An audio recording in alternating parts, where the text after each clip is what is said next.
직장 내 성희롱이 매년 증가하고 있지만 과태료 처분은 10% 미만이고 정부는 성희롱 예방교육 실시 현황조차 파악하지 못하고 있는 것으로 드러났습니다.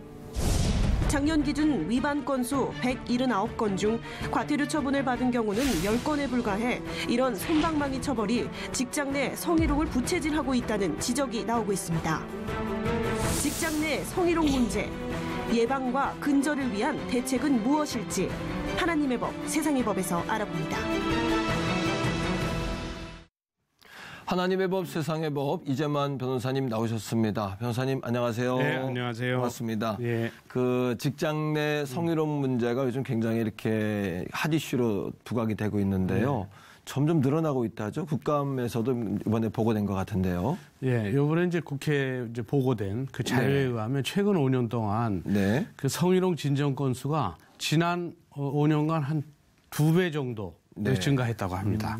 그리고 직장 내 성희롱 주무부서인 그 노동부의 그 주무관들이 사실은 그 예방 교육을 제대로 받지 못한 것으로 이게 드러나죠. 그렇군요. 또 성희롱 신고가 계속 증가하고 있는데 비해서 그 처벌은 뭐 흔히들 말하는 솜방망이 처벌이라고 할 정도로 굉장히 미약한 것으로 이렇게 드러났습니다. 그렇군요. 그래서 그때 국감에서 그 국회의원이 이제 말하기를 주무부서에서 예방교육이 실질적으로 제대로 이행되지 않으면 그러면 성희롱에 대한 업무를 과연 올바르게 수행할 수 있겠느냐. 그렇죠. 이 점에 대해서는 제 의문이 있다. 그렇게 이제 얘기를 한 것처럼 이 성희롱에 대해서는 예방교육도 굉장히 중요하고 또 경고적 교육을 위해서 사후적인 그런 조처도 상당히 중요합니다. 그래서 성희롱의 결국은 감소를 위해서는 예방교육과 사후적 조처가 병행돼야 한다고 봅니다. 그렇군요.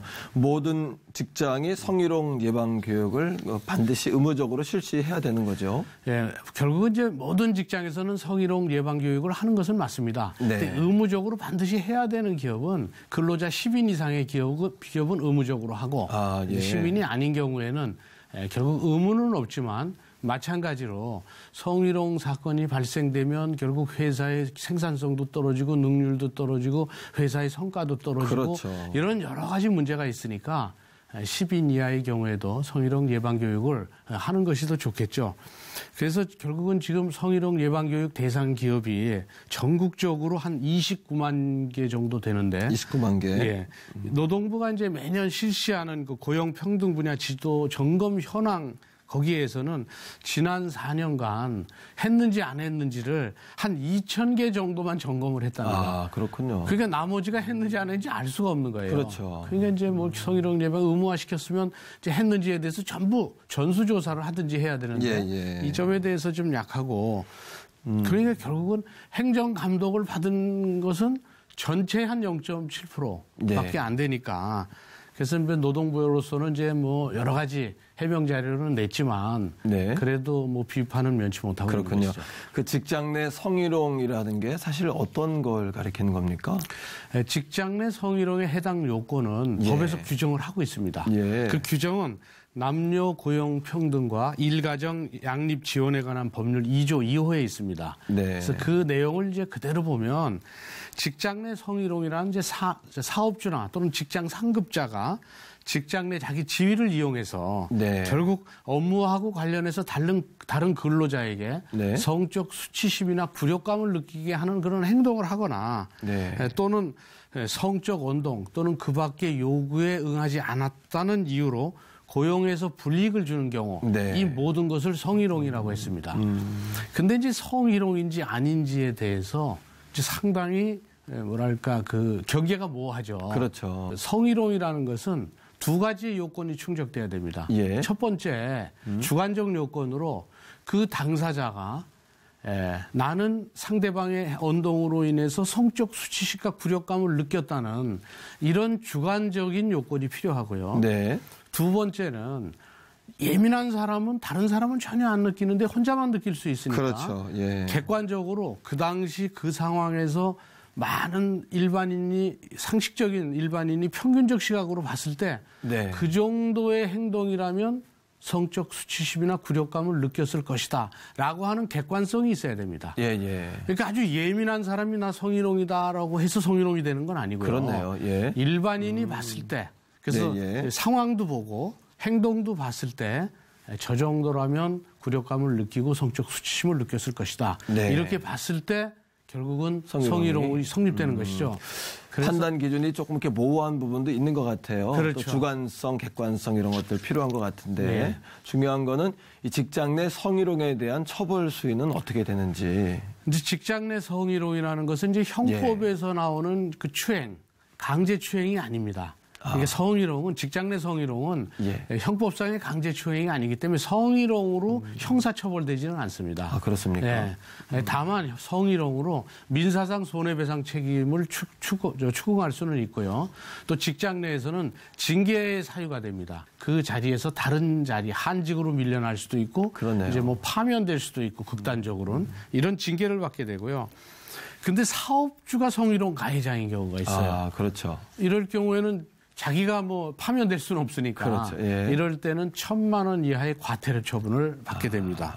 그리고 이외에도 이 사업주가 가해자가 아니라 하더라도 예방 의무를 그런 일에 대해서 예방 의무를 다하지 않았거나 사후 조치를 제대로 다하지 않았다.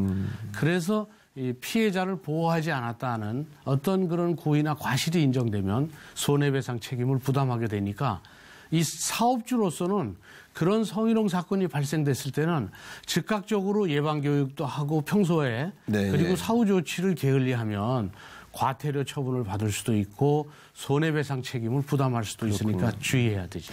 그 직장 내 성희롱 문제 같은 경우에는 예방 교육이 굉장히 중요할 것 같은데 사실 오늘 이렇게 말씀을 들으면서 보니까 국가적인 시스템이 조금 허술하다 이런 생각이 들고요. 또 감시나 감독 그리고 교육이 굉장히 중요하지 않겠습니까? 이런 시스템은 어떻게 보시는지요? 결국은 이제 법에서도 성희롱 예방 교육을 위한 그런 법률안도 통과는 됐습니다. 그런데 문제는 그 국회에서도 이제 그런 얘기가 나왔는데 성희롱은 처벌보다는 예방이 더 중요하다. 그렇죠. 그런데 맞습니다. 이 예방에 대한 종합적이고 체계적인 시스템이 지금 노동부에도 마련되어 있지 않다. 그렇죠. 이런 이제 지적.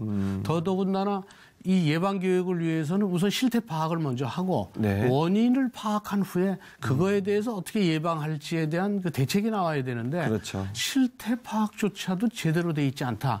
이런 지적들을 계속 받고 있습니다. 그래서 먼저 실태 파악을 먼저 한 후에 실태 파악. 그 다음에 이제 그 예방 교육에 대한 체계적이고 종합적인 시스템을 만들어야 되는데 지금은 이 점에 대해서 지금 체계적인 시스템이 되지 않고 있다. 이런 지적들을 계속 받고 있죠. 그렇군요.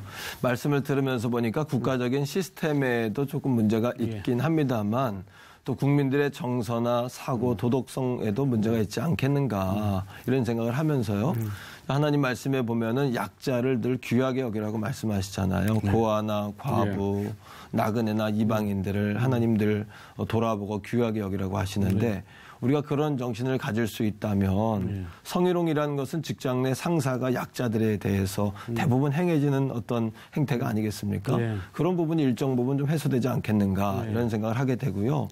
또 믿는 그리스도인들이 하나님 말씀에 입각한 그런 가치관을 좀 먼저 우리가 철두철미하게 우리가 가지고 이 땅에서 빛과 소금으로 좀 살아야 되지 않겠나 이런 생각이 하게 되는데요.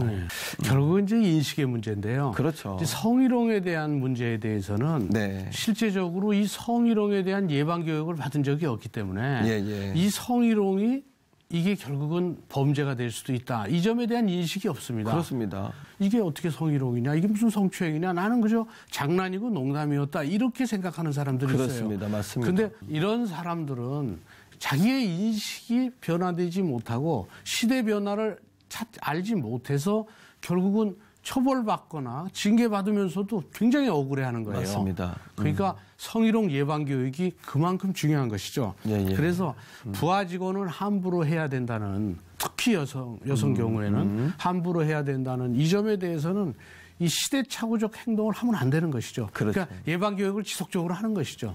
사실은 이제 여직원한테 뭐 커피 뭐 이런 것도 이제는 조금씩 조심하기 시작하지 않습니까? 그렇습니까? 여직원도 똑같은 직원일 뿐인데 그래서 이런 분들은 먼저 기본적으로 인간 존중에 대한 이해도를 높여야지 돼요.